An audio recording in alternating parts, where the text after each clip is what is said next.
नमस्कार, आप देख रहे हैं इंडिया न्यूज। मैं हूं आपके साथ अनन्या बेदी। बड़ी खबर के साथ शुरुआत कर रहे हैं और ये खबर बांग्लादेश से सामने आ रही है, जहां पर अल्पसंख्यकों पर अत्याचार जारी।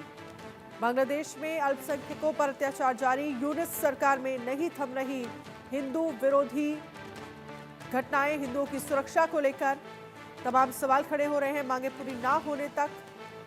आप प्रदर्शन देख सकते हैं। बांग्लादेश में अल्पसंख्यकों पर हिंदुओं की सुरक्षा के लिए कानून बनाने की मांग की जा रही है।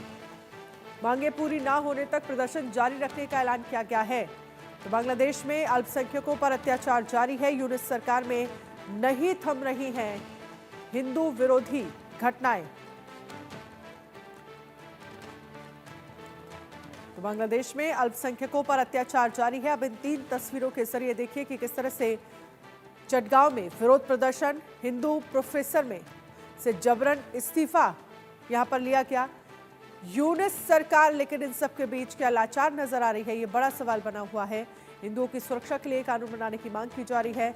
मांगे पूरी ना होने तक प्रदर्शन जारी रखने का ऐलान भी किया गया है। तो किस तरह की स्थितियां जो है वो बांग्लादेश में हिंदुओं को लेकर बनती हुई नजर आ रही है, ये बड़ा सवाल बना हुआ है। बांग्लादेश में यूनिस सरकार जो है वो इन सब के बीच क्या लाचार नजर आ रही है, क्योंकि जब से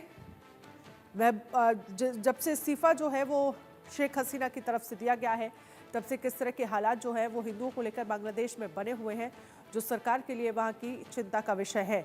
चटगांव में विरोध प्रदर्शन और साफ तौर पर हिंदुओं की तरफ से कहा गया है कि कानून बनाया जाना चाहिए। हिंदू प्रोफेसर से जबरन इस्तीफा लिया गया। बांग्लादेश में हिंदुओं पर सितम कब आखिरकार खत्म होगा, ये बड़ा सवाल बना हुआ है।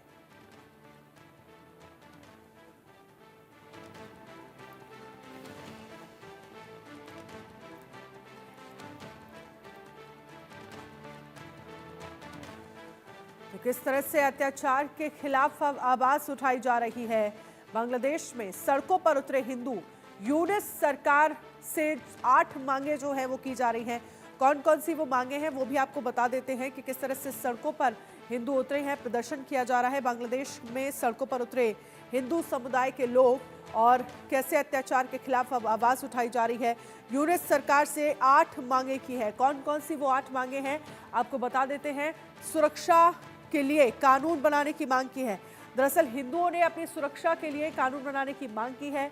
हिंसा के मामलों में तुरंत कार्रवाई करने की बात कही है। पीड़ितों को मुआवजा, पुनर्वास, सरकार में अल्पसंख्यक मंत्रालय होना चाहिए। हिंदू ट्रस्ट और बोर्ड का एक तरह से अपग्रेडेशन होना चाहिए। शैक्षणिक संस्थानों में पूजा स्थल बनने चाहिए।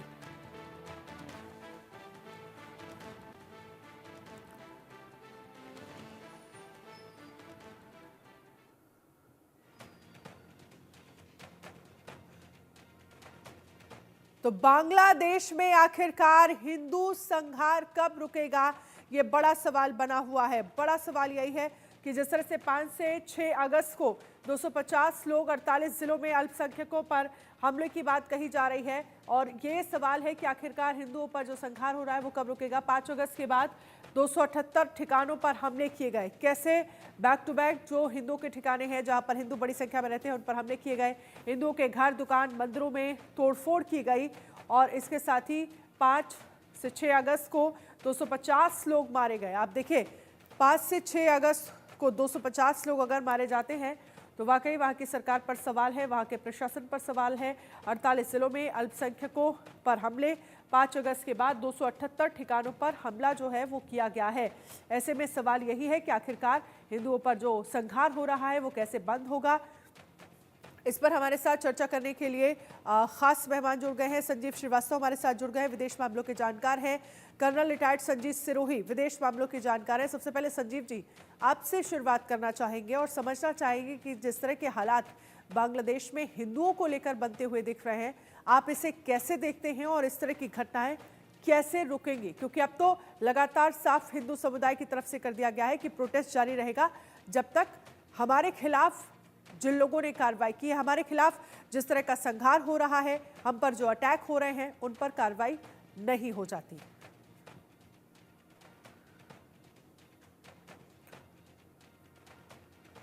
वहाँ की आबादी की लगभग 8% है।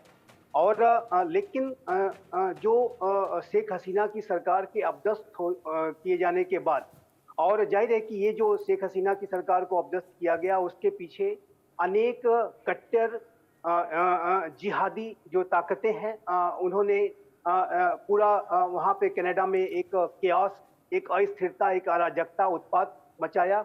और वर्तमान समय में उन्होंने जो एक ये ऐसी स्थिति पैदा कर दी है कि जिसमें कि जो हिंदू कम्युनिटी है वो लगातार अपने आप को असुरक्षित महसूस कर रही है।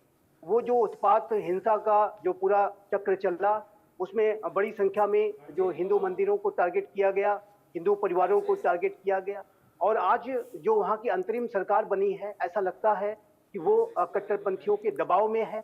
इसी वजह से ऐसी भी रिपोर्ट्स आ रही हैं कि जो अनेक हिंदू कम्युनिटी के लोग सरकारी पदों पर बैठे हुए हैं, उनको डेथ थ्रेट्स मिल रही हैं कि वो अपनी नौकरियों से इस्तीफा दे दें। यूनिवर्सिटी के प्रोफेसर्स हों या सरकारी क्षेत्र में काम करने वाले अनेक जो हिंदू कम्युनिटी के जो लोग हैं, उनको जाहिर है कि अनेक तरीके की धमकियों के माध्यम से उन्हें अपनी नौकरियों को छोड़ने पर बाध्य करने की भी खबरें आ रही हैं, जो कि एक बेहद चिंताजनक स्थिति पैदा करती है।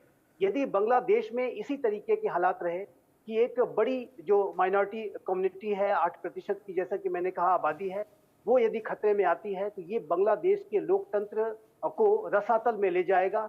और बांग्लादेश में जो कट्टरपंथी यदि ऐसे ही प्रभाव बढ़ाते रहे तो बांग्लादेश का भी वही जो हश्र या उसी तरीके का स्वरूप आप देख सकते हैं जैसा कि आज पाकिस्तान का है, और जो कि निसंदेह भारत के लिए भी एक चिंता का विषय है। हमारे प्रधानमंत्री श्री नरेंद्र मोदी ने बांग्लादेश में हिंदुओं की स्थिति को लेकर के लाल किले की प्राचीर से अपनी चिंता व्यक्त की थी।